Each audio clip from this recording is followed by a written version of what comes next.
Mulai dengan diperlihatkan seorang pemuda bernama Gilgu. Gilgu adalah seorang pengangguran yang baru saja dipecat dari pekerjaannya dan menjadi mokondo. Suatu hari temannya memberitahu kalau ada sebuah keluarga yang baru pindah dan menempati ruangan tepat di bawah kamarnya. Keluarga itu juga dikabarkan membuka toko roti tak jauh dari sana. Malamnya, Gilgu yang tengah membersihkan kamar tak sengaja menjatuhkan bantal leher. Saat turun untuk mengambilnya, dia malah dibuat terpesona ketika melihat seorang wanita cantik. Saat memasuki lift, Gilgu merasa aneh karena wanita yang ia temui tiba-tiba muncul dengan wajah dan sifat yang berbeda. Meskipun kejadian semalam membuatnya ketakutan, namun dia masih penasaran untuk mengetahui apa yang sebenarnya terjadi. Setelah teringat bahwa keluarga wanita itu membuka toko roti, ia pun segera menuju ke sana. Gilgu lalu disapa oleh seorang wanita bernama Ara. Gilgu mengatakan bahwa dia tinggal tepat di atas kamarnya. Menyadari bahwa mereka bertetangga, Ara kemudian memanggil saudaranya untuk diperkenalkan. Namun setelah Gilgu melihat Sonji, ia justru ketakutan dan segera kabur. Akan tetapi Sonji langsung mengejarnya untuk memberikan souvenir pembukaan toko dengan sikap sopan. Gilgu dibuat heran karena Sonji bertingkah normal seolah kejadian semalam tak pernah terjadi.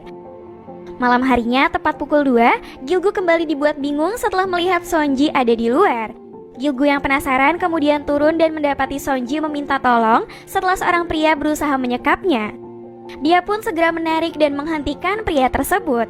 Namun niat baik yang dilakukannya justru berubah menjadi masalah karena pria itu adalah ayah dari Sonji. Pak Jang mencurigai bahwa Gilgu mengikuti anaknya. Gilgu menjelaskan kalau dia hanya ingin membantu putrinya yang terlihat membutuhkan pertolongan. Dia juga menceritakan bahwa mereka pernah bertemu di dalam lift di mana Sonji menyerangnya. Mendengar itu, Pak Jang memarahi Ara yang justru pergi berkencan di saat dia seharusnya menjaga Sonji. Ara yang merupakan sepupu dari Sonji meminta maaf dan berjanji tak akan mengulangi perbuatannya lagi. Keesokan harinya, Gilgu memutuskan mengikuti Sonji yang saat itu ditemani oleh ayahnya. Namun tiba-tiba tubuhnya mendadak lemas dan tertidur. Beruntung Gilgu datang di saat yang tepat. Kemudian mereka memanggil mobil ambulan untuk membawa Pak Jang yang nampaknya harus dirawat di rumah sakit akibat cedera di pinggang. Esok harinya, Gilgu terlihat menjenguk Pak Jang di rumah sakit. Pak Jang akhirnya bercerita bahwa setiap jam 2 malam anaknya akan kerasukan iblis selama 3 jam. Iblis itu telah ada sejak di dalam kandungan dan merupakan kutukan keluarga. Iblis itu senang berjalan-jalan di tengah malam dan menikmati cahaya bulan. Gilgu akhirnya mengerti mengapa tingkah dan perilaku Sonji bisa berubah-ubah. Karena Pak Jang harus dirawat di rumah sakit, ia pun meminta bantuan Gilgu menjaga anaknya setiap malam untuk memastikan Sonji tidak mencelakakan dirinya ataupun orang lain. Awalnya Sonji menolak dan mengaku tidak bisa. Tapi setelah Pak Jang berjanji akan memberinya gaji, ia pun akhirnya setuju. Pada siang hari, Gilgu akan membantu berjaga di toko roti. Dan di malam hari, dia akan bertugas menjaga Sonji saat kerasukan. Ara mengatakan bahwa pekerjaan menjaga sepupunya akan terasa berat. Namun lama-kelamaan, Gilgu juga akan terbiasa dengan semua keanehan tersebut. Malam harinya, Sonji kembali kerasukan dan langsung mengajaknya ke minimarket untuk membeli semua kue.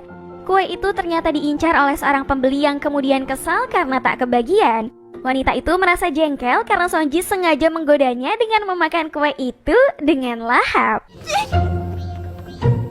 Gilgu lalu bertanya mengapa dia merasuki Sonji. Iblis menjawab bahwa nenek moyang Sonji telah menyakitinya. Oleh sebab itu, dia membalasnya dengan berada di tubuh keturunannya. Dia juga menambahkan bahwa tugas Gilgu hanya harus menyenangkannya saja. Kalau menolak, maka dia akan menyakiti tubuh Sonji. Pada akhirnya, Gilgu mencoba beradaptasi dengan pekerjaan ini. Di satu sisi dia merasa ngeri, namun di sisi lain dia merasakan benih-benih cinta yang semakin kuat saat bersama Sonji. Hari demi hari pun berlalu, dan kini Gilgu sudah mulai terbiasa dengan pekerjaan barunya. Dia lalu bertanya mengenai cara untuk mengusir iblis di dalam tubuh Sonji. Ara menjawab bahwa dirinya sudah mencoba berbagai cara, namun semua itu gagal. Suatu malam, Gilgu mencoba bertaruh dengan iblis yang merasuki Sonji untuk memberitahu cara mengusirnya. Mereka bertaruh di mesin capit yang tentu saja telah Gilgu kuasai. Dalam 3 kali percobaan, Gilgu berhasil memenangkan taruhan. Sang iblis akhirnya menepati janjinya, yaitu Gilgu harus menyebut namanya sebanyak 3 kali. Namun hal itu tentu tidak mudah karena sang iblis menolak menyebutkan namanya. Suatu hari, mereka terlihat pergi ke sebuah kafe untuk mengirim pesanan roti.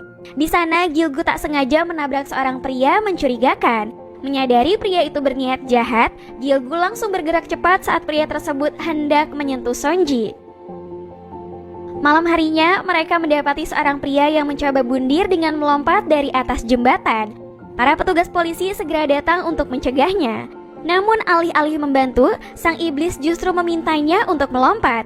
Bahkan Sonji langsung mencontohkan dengan menceburkan dirinya ke sungai. Namanya juga iblis. Gilgu yang panik segera menyelamatkan Sonji. Para petugas berhasil mengevakuasinya, namun dia justru khawatir dengan keadaan Sonji yang tak terlihat.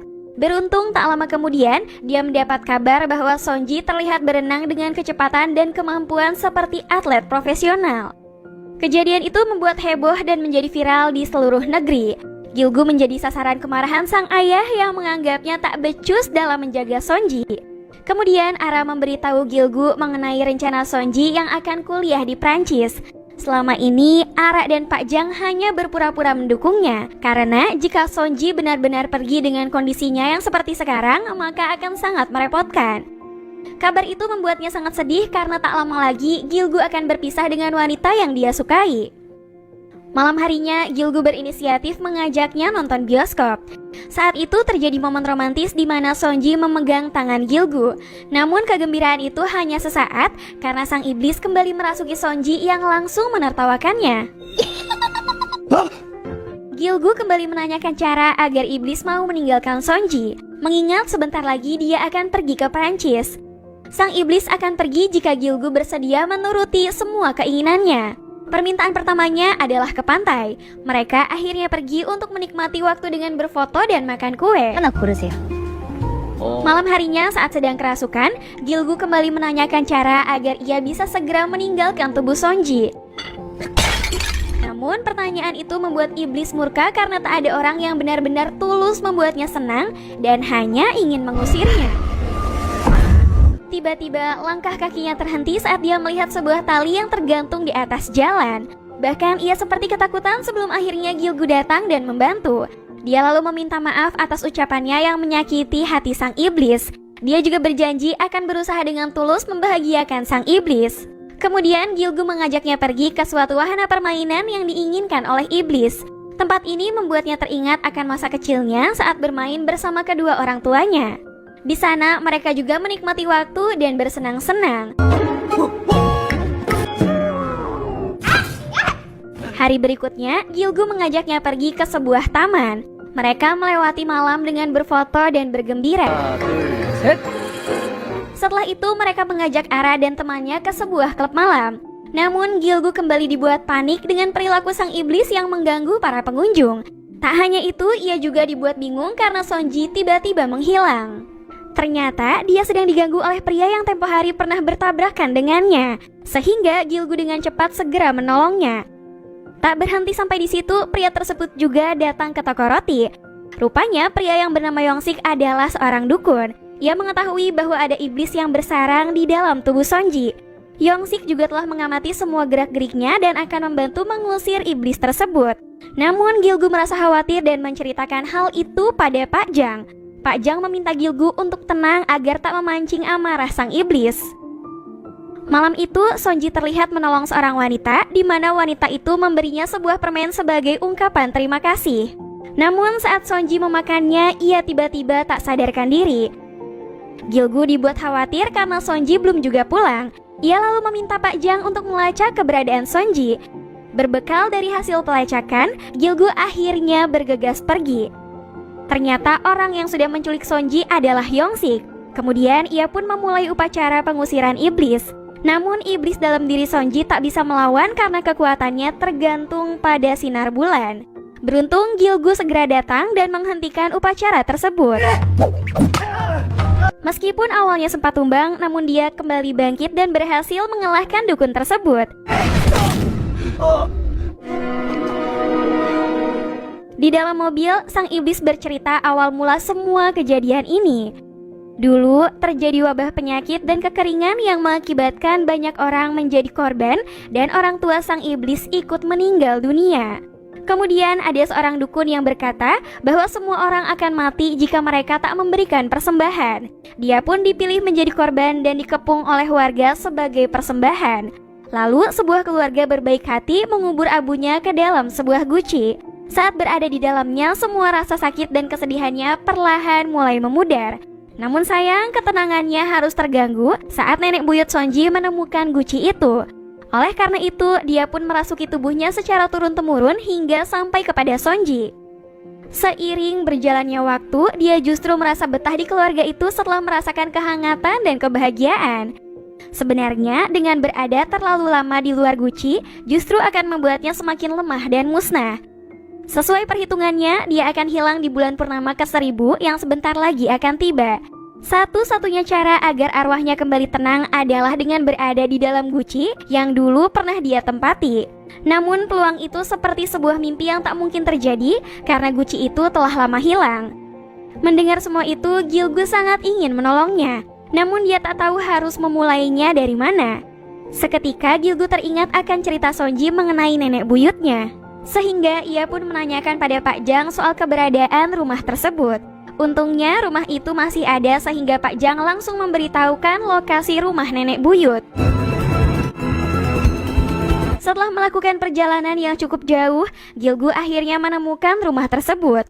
Namun saat menggali tanah di sekitar rumah, ia belum juga menemukan guci yang dimaksud. Harapan pun semakin memudar karena malam ini akan terjadi bulan purnama sekaligus menjadi malam terakhir bagi sang arwah. Namun di tengah keputusasaan itu, Tuhan seolah memberikan petunjuk dengan mengirim seekor burung yang berdiri di atas batu. Dengan cepat, Gilgu kembali menggali dan berhasil menemukan guci tersebut.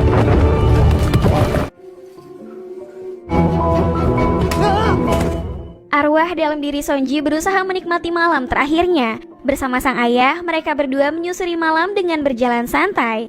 Namun malam ini terasa begitu menyedihkan karena dia akan segera berpisah dengan keluarga itu. Ia kemudian mengucapkan terima kasih atas kebaikan sang ayah yang selama ini telah menyayanginya. Hingga tak lama kemudian Gilgu pun akhirnya datang. Dia lalu mengajaknya ke taman dan memperlihatkan guci yang selama ini dicari. Melihat itu, ia pun terkejut dan tak percaya dengan apa yang dilihatnya. Gilgu mengatakan bahwa semua ini dia lakukan karena tak ingin sang arwah hilang. Dia juga berjanji akan menjaga guci tersebut agar dia bisa tenang. 예쁜 이름이다.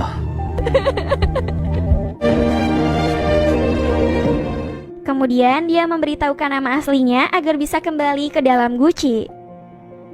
Setelah arwah dalam diri Sonji pergi, dia akhirnya bisa kuliah di luar negeri. Pak Jang memilih untuk menjual toko roti dan tinggal di pedesaan, sedangkan Ara memutuskan membuka usaha sendiri. Gilgu juga kembali mendapatkan pekerjaan di sebuah pelabuhan.